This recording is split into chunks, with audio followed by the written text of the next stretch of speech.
आज तुम्ही देखील राज ठाकरे यांची स्तुती केली.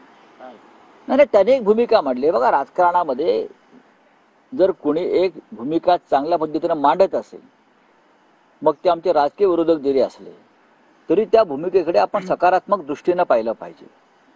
या देशामध्ये अनेक लोक ईव्हीएमवर भूमिका मांडत आहेत. महाराष्ट्रामध्ये सुद्धा आम्ही मांडतोय. पण भारतीय जनता पक्षाबरोबर सख्य असलेले राज ठाकरे, भारतीय जनता पक्षाबरोबर किंवा एकनाथ शिंदे यांच्या गटाबरोबर सख्य असलेले राज ठाकरे सुद्धा ही भूमिका मांडतायत की झालेलं मतदान कुठे गेलं ते रहस्य आहे, हा संशय आहे, मतदान गायब झालं. जसं त्याने एक उदाहरण दिलं की राजू पाटील यांच्या गावात 1400 मतं आहेत. त्यांचे विद्यमान आमदार होते. राजू पाटील यांच्या गावात 1400 मतं आहेत आणि 1400 मतांच्या गावात राजू पाटील यांना एकही मत पडू नये हे संशयास्पदच आहे. अशा तक्रारी गावागावातून आलेल्या आहेत. राजू पाटलांचं उदाहरण आहे. पण महाराष्ट्रातल्या असंख्य शेकडो गावातून, ज्या गावावर त्या नेत्याचा प्रभाव आहे, ज्या मतदारसंघात किंवा त्या भागात ज्यांचा प्रभाव, तिथे त्यांना एकही मत पडू नये यासारखं रहस्य कोणतं असू शकेल? नरेंद्र मोदी हे रहस्यभेदक जादूगार आहेत.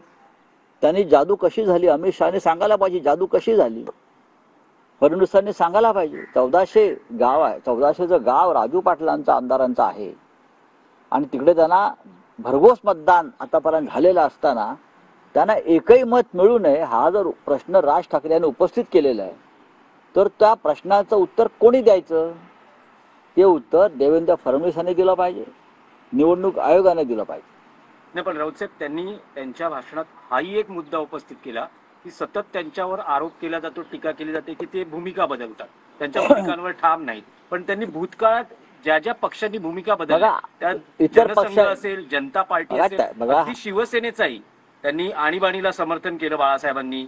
मुस्लिम लीग बरोबर काँग्रेस, ते बाळासाहेब ठाकरे होते, युती केली. बाळासाहेब ठाकरे असतील, माननीय बाळासाहेब ठाकरे असतील, माननीय शरद पवार जी असतील, अन्य कोणी असतील, त्यांचा कालखंड वेगळा होता.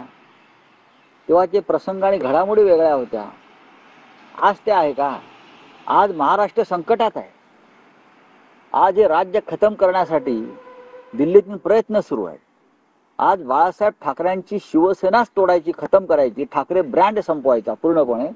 जे काय ठाकरे नावाला या राज्यात वलय आणि ताकद आहे ठाकरे, त्याच्या विरोधामध्ये दिल्लीची सत्ता उभी आहे, या राज्याची सत्ता उभी आहे.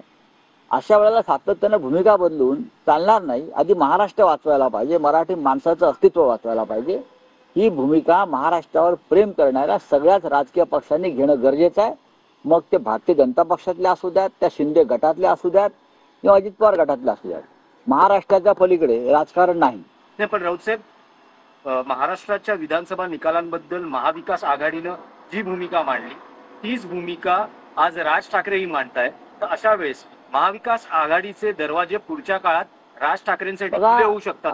हा विषय आहे ना, हा त्यांनी त्यांच्या मेळाव्यात मांडलेला विषय आहे.